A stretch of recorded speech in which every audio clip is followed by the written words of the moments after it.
وأمرت بذبحك يا ولدي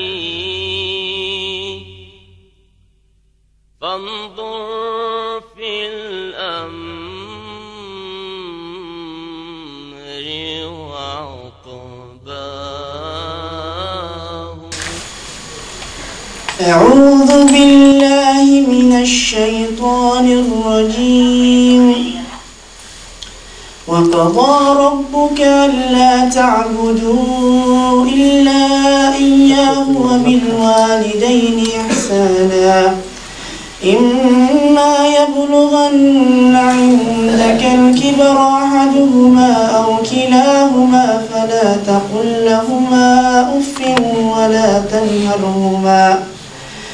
ولا تنهرهما وقل لهما قولا كريما واخفض لهما جناح الذل من الرحمة وقل رب ارحمهما كما ربياني صغيرا. ربكم أعلم بما في نفوسكم إن تكونوا صالحين فإنه كان للأوابين غفورا. وآت ذا القربى حقه والمسكين وابن السبيل ولا تبذر تبذيرا إن المبذرين كانوا إخوان الشياطين وكان الشيطان لربه كفورا. وإما تعرضن عنهم ابتغاء رحمة من ربك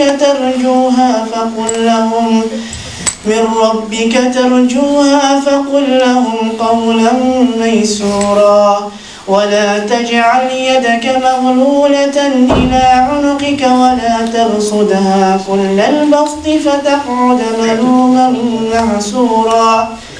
إن ربك يبسط الرزق لمن يشاء ويقدر إنه كان بعباده خبيرا بصيرا.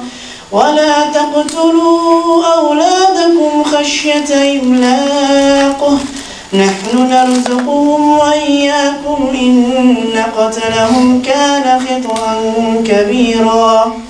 ولا تقربوا الزنا إنه كان فاحشة وساء سبيلا.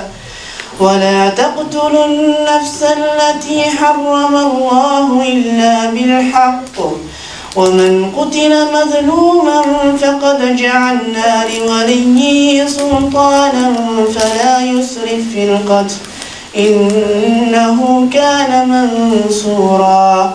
ولا تقربوا مال اليتيم إلا بالتي هي أحسن حتى يبلغ أشده وأوفوا بالعهد إن العهد كان مسؤولا.